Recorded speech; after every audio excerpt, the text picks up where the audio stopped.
السلام علیکم ورحمۃ اللہ وبرکاتہ۔ الحمد للہ رب العالمین والعاقبۃ للمتقین والصلاة والسلام علی اشرف الانبیاء والمرسلین نبینا محمد وعلی آلہ وصحبہ اجمعین ومن تبعهم بإحسان إلى يوم الدین اما بعد، فقال النبی صلی اللہ علیہ وسلم: فمن راغب عن سنتی فلیس منی، رواہ مسلم۔ ابھی آپ کے سامنے مسلم شریف کی ایک لمبی روایت کا آخری ٹکڑا پڑھا گیا ہے، اور یہ حدیث بہت مشہور ہے۔ تقریباً ہم ہر نکاح کی مجلس میں اس حدیث کو سنتے ہی رہتے ہیں۔ اللہ کے نبی صلی اللہ علیہ وسلم نے فرمایا: فمن راغب عن سنتی فلیس منی، جو میری سنت سے اعراض کرے، منہ موڑے، میری سنت کی مخالفت کرے، سنت سے ہٹ کر چلے، تو وہ مجھ میں سے نہیں ہے۔ یہ اللہ کے نبی صلی اللہ علیہ وسلم نے بیان فرمایا ہے، وہ مجھ میں سے نہیں ہے۔ یعنی یہ بہت بڑی فٹکار ہے ان لوگوں کے سلسلے میں جو سنتوں کی مخالفت کرتے ہیں۔ سنت کی پیروی، اللہ کے نبی صلی اللہ علیہ وسلم کی تعلیمات کی روشنی میں چلنا بہت ضروری ہے۔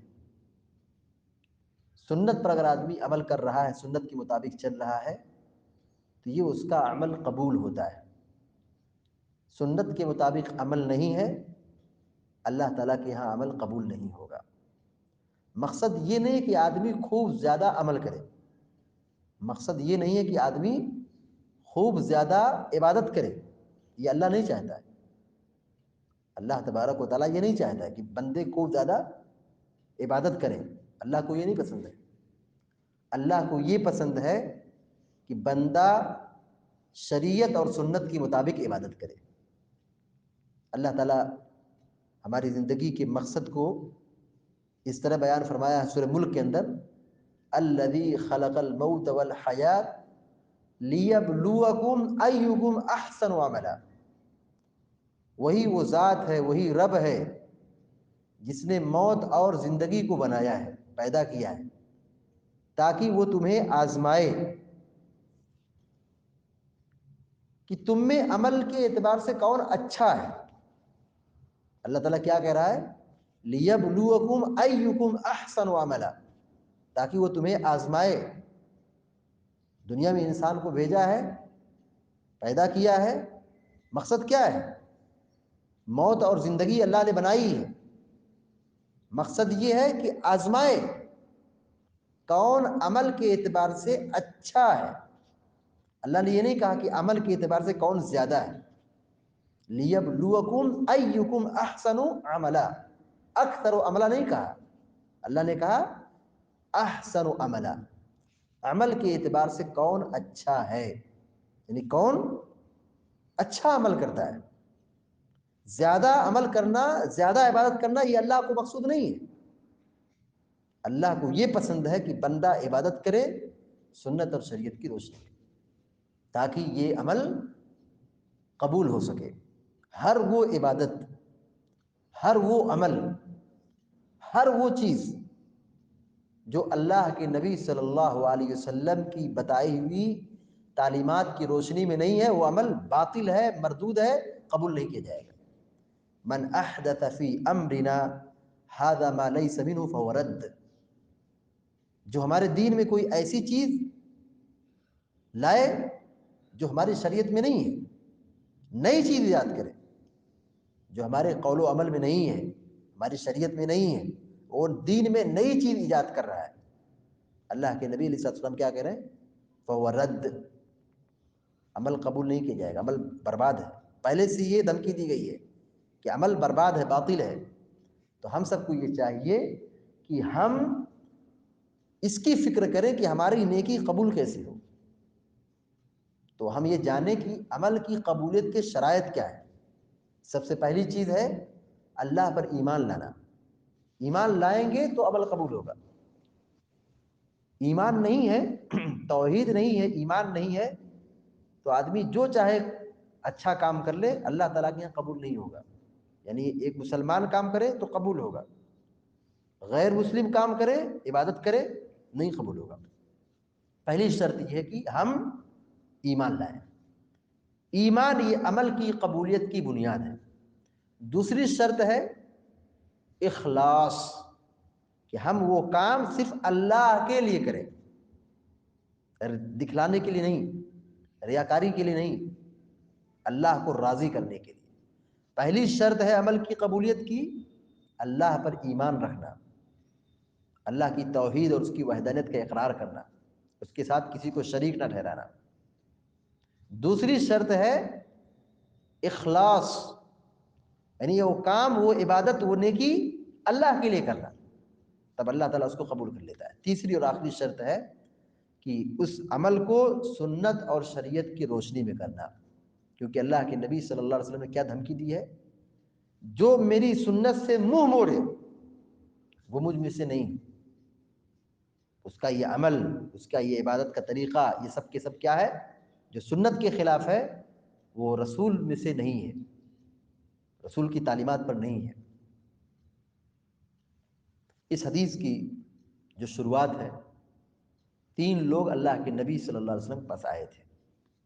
یہ حدیث جو بھی صحیح مسلم کی پڑھی گئی کہ جو میری سنت سے منہ موڑے وہ مجھ میں سے نہیں ہے، یہ بات آپ نے کب بیان فرمائی تھی؟ 3 لوگ اللہ کے نبی صلی اللہ علیہ وسلم کے گھر میں آئے تھے.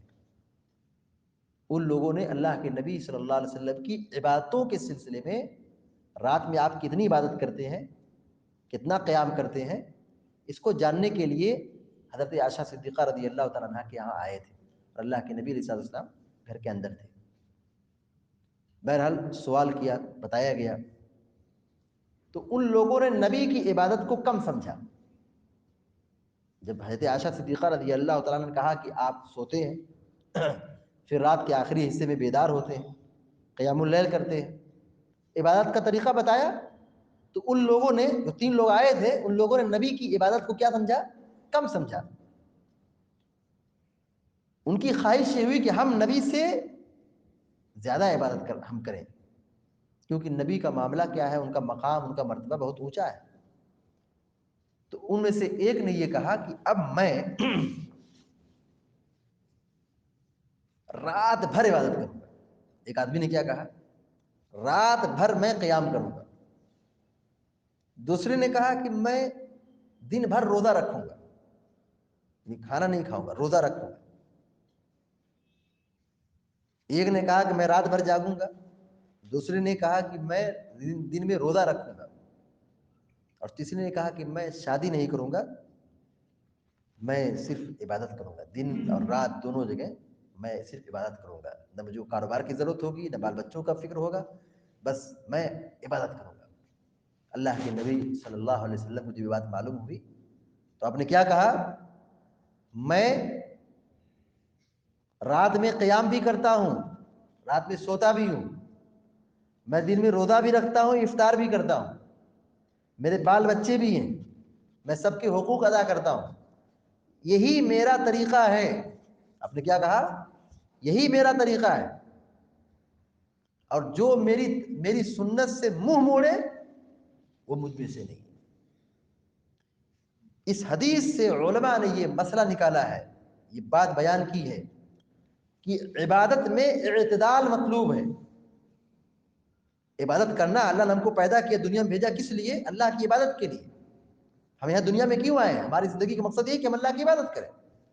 لیکن عبادت میں منمانی نہیں ہے کہ ہم جو چاہیں، جتنا چاہیں، جیسے چاہیں، جب چاہیں، جو چاہیں عبادت کرنا شروع کر دیں، رات رات جاگنا شروع کر دیں، دن دن روزہ رکھنا شروع کر دیں، یا اپنی جو ضرورت کی چیزیں اس کو قربان کر کے، نفس کو کچل کر کے بالکل ایسے ہی رہے. تو یہ سنت نہیں ہے، عبادت کا طریقہ یہ نہیں ہے. عبادت میں کیا ہے؟ اعتدال ہے. اعتدال کا مطلب یہ ہے کہ ہم شریعت کی تعلیمات کی روشنی میں کریں. ہم اپنی جسمانی ضرورت کو بھی بیلنس میں رکھیں، اپنے حقوق کا بھی خیال رکھیں، اور اللہ کے حقوق اور رسول کے حقوق کو بھی ملحوظ خاطر رکھیں۔ یہ ہے اعتدال۔ اعتدال یہ نہیں ہے کہ آدمی صرف کیا ہے نماز میں لگا رہے، عبادت میں لگا رہے، خوب زیادہ عبادت کرے، خوب زیادہ عبادت کرے۔ اللہ کو یہ نہیں پسند ہے۔ بہت زیادہ عبادت کر لینا یہ کمال نہیں ہے، یہ کامیابی نہیں ہے۔ کامیابی اور کمال اس میں ہے کہ بندہ وہ کام کرے جو سنت کے مطابق ہے۔ عمل کی قبولیت کی پہلی بنیاد ہی ہے ایمان لانے کے بعد کہ ہم اس کام کو اللہ کے نبی صلی اللہ علیہ وسلم کی سنت کی روشنی میں کریں۔ جو سنت کے خلاف عمل ہوگا، عمل قبول نہیں ہوگا۔ پیارے نبی صلی اللہ علیہ وسلم کی زندگی میں سے کچھ ایسے واقعات پیش آئے جو ہمارے لیے کیا ہے، نمونہ ہے، مثال اور نصیحت ہے۔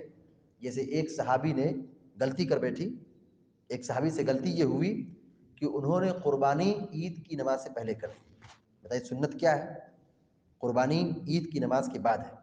پیارے نبی علیہ السلام نے کہا تم دوبارہ جانور ذبح کرو، تمہاری قربانی نہیں ہے۔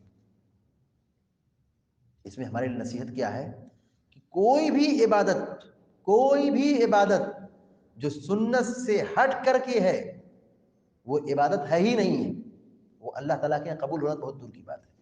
لہذا ہم سب کو چاہیے کہ ہم وہ کام کریں جو اللہ کے نبی صلی اللہ علیہ وسلم نے احادیث میں بیان کیا ہے، ہم کو سکھایا ہے، سمجھایا ہے۔ رسول اسی لیے آتے تھے، رسول کو اسی لیے بھیجا گیا ہے تاکہ امتی ان کی اطاعت و پیروی کرے۔ اللہ تعالیٰ سے دعا ہے کہ اللہ تعالیٰ ہم سب کو نیک عمل کی توفیق عطا فرمائے۔ آمین یا رب العالمین۔ وصلی اللہ علی نبینا محمد وسلم تسلیما کثیرا۔ السلام علیکم و رحمۃ اللہ۔